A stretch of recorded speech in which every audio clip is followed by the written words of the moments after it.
It's time, America. Time for Walter Winchell. All right, let's get into the man who practically invented gossip as we know it, and that is Walter Winchell. This guy didn't just write the news, he made it. And he did it with style and flair that no one matched since. Born in New York City in 1897, Walter Winchell was the original hustler. He got his start in showbiz as a vaudeville performer. Can you believe it? And if you remember back to my pop culture expose, episode 1, you covered that time period. But it wasn't long before he traded the stage for the typewriter. And that's where he truly found his calling. Now, when I say he was the king of gossip, I mean he practically built the castle. A tabloid columnist turned broadcaster, by the 1950s, Winchell was a regular on TV. Mr. and Mrs. North and South American, all the ships at sea, let's go to press. Washington, D.C. With his staccato delivery, that telegraph sound, and a trademark hat, Walter Winchell mixed breaking news Near Royce City, Texas, between San Antonio and St. Louis. Several reported killed. Just happened. We may have more on it later. Next is Arthur Godfrey. with celebrity gossip. Jack, Dragnet. Hustle. In an age when people didn't talk openly about celebrities' private lives, Winchell was out here spilling tea like it was his job, because it was his job.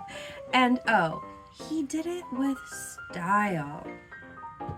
Winchell's big break came in the 1920s when he started writing a column for the New York Evening Graphic, a tabloid that was a little, let's say, on the racy side. But Winchell wasn't one to be modest. He wrote in his fast, punchy style that was almost like a jazz riff, sharp, unexpected, and oh so entertaining.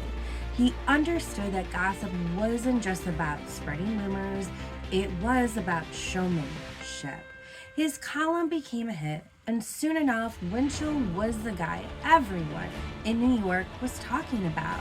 Imagine him sitting in his favorite booth at the storefront, dressed to the nines, holding court as the city's elite buzzed around him. But Winchell wasn't just there to party, he was there to listen. He soaked up every whispered rumor, every slip of the tongue, and transformed them into juicy little tidbits that kept his readers coming back for more. Starting in 1959, Winchell served as narrator for the television classic The Untouchables. On hand to watch the mobster leave was Elliot Ness, chief of the unique federal squad known as the Untouchables. And his popularity grew. Winchell realized that gossip could be more than just entertainment.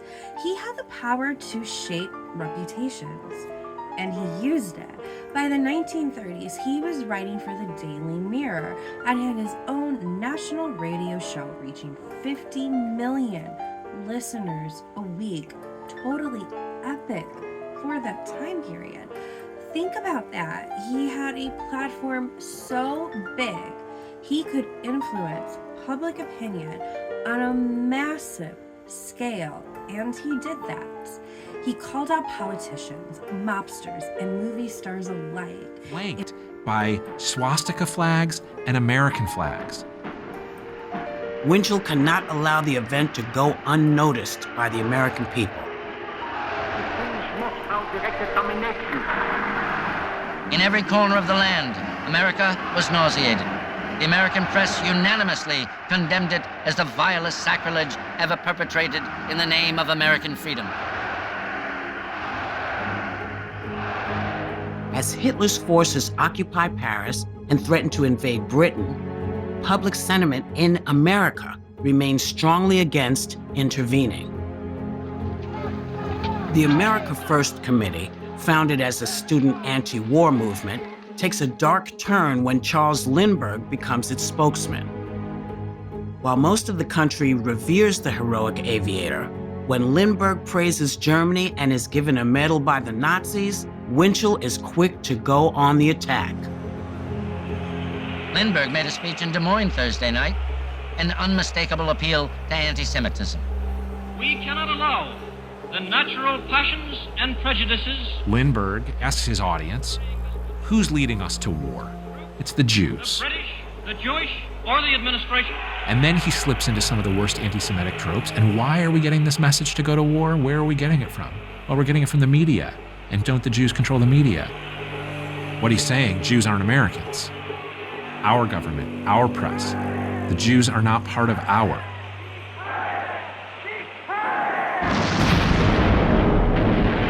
In December 1941, the attack on Pearl Harbor puts an end to all debate about intervention. Winchell feels vindicated. The importance of the Japanese attack is that war between the U.S. and Hitler is imminent. This will mobilize the efforts of the whole American people.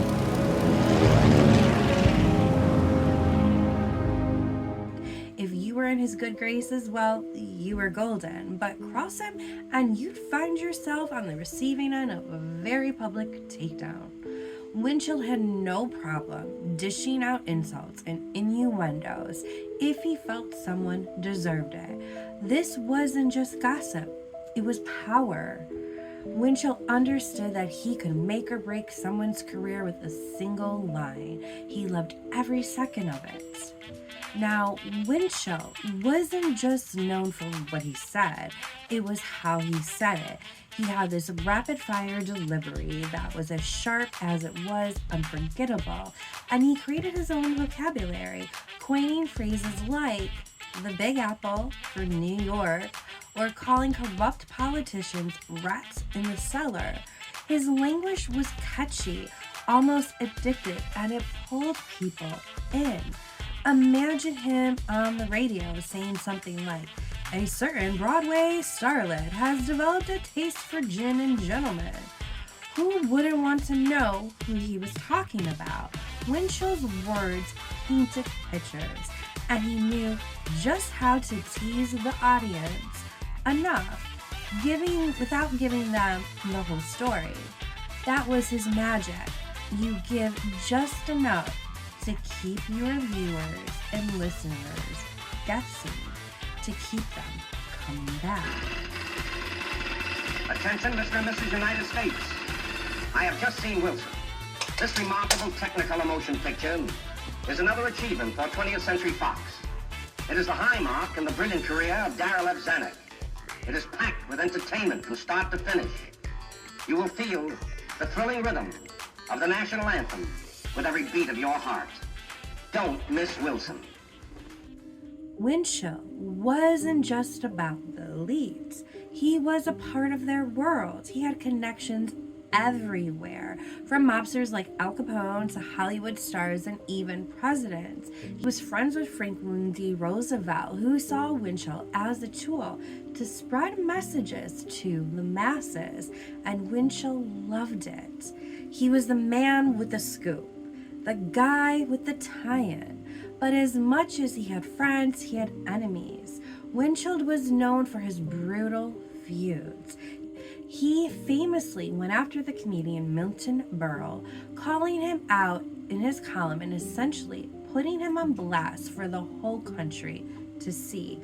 Winchell didn't just report on Hollywood, he practically ruled it with an iron fist. In 1932, a child is kidnapped and murdered. He's the 20-month-old son of Charles Lindbergh, an American hero for being the first man to fly solo across the Atlantic.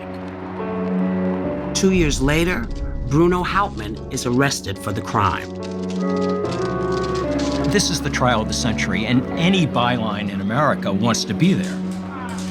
Winchell showed up every day at the courthouse with his typewriter, pounding out thousands of words a day of copy, and Winchell stayed out through the whole trial, weeks of this. He believed that this was a way to demonstrate that he was a serious reporter.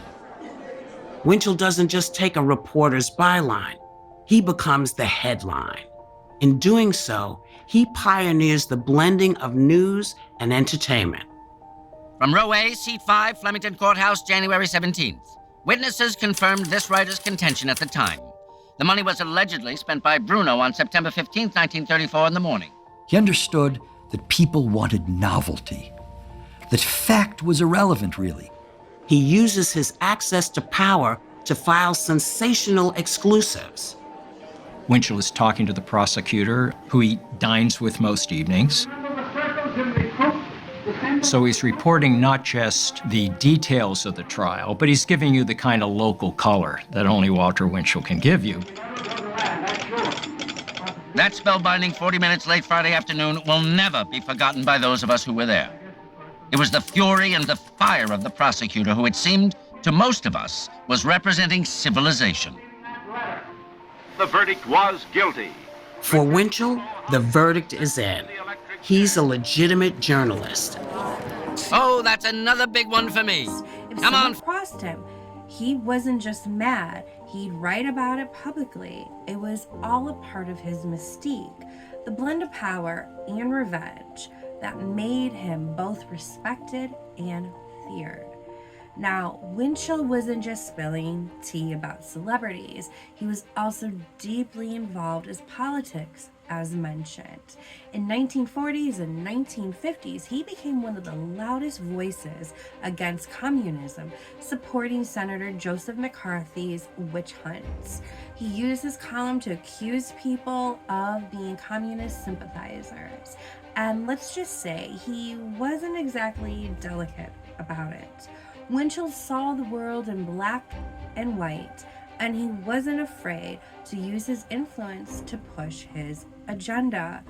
But this stance began to isolate him. People once admired him started to see him as too extreme, too willing to ruin lives without evidence. His influence began to wane, and by the late 1950s, Winchell's reputation was suffering. The public was moving on, and his hard-line tactics no longer seemed so appealing. By the time television, though, became a dominant medium, Winchell's influence had largely faded. The new generations of Americans wanted something fresh, something that didn't feel quite as ruthless. Winchell's brash style, once groundbreaking, felt out of touch. The gossip world was evolving and it was leaving him behind. He tried to stay relevant, even moving to Las Vegas at one point to keep his career alive, but the magic was gone. Winchell's power had been rooted in his control over newspapers and radio. As media shifted, he couldn't keep up. His last years were lonely, and he died in a relatively obscurity in 1972, a shadow of the man who had once commanded America's attention with a single sentence. But despite the tragic ends, Walter Winchell's legacy is undeniable. He created the blueprint for modern gossip, showing the world that secrets, scandals, and mysteries could captivate millions. His influence is still seen today every time a columnist hints at a celebrity romance or a blogger posts a blind item. Winchell showed that gossip wasn't just idle chatter. It was power, control, and influence, all wrapped up in clever words and a bit of mystery. So the next time you read a blind item or hear a juicy piece of gossip, remember that it all started with a New York kid who understood that information was power. Walter Winchell may be gone, but his shadow still looms over every whisper, every rumor, and every story waiting to be told. Tune into the buzz, it's the talk of the day. From Bravo shows to the latest celeb spree, we've got the tea, come sip it with me. Dani Gossip Girl, pop culture expose. We're spilling all the secrets every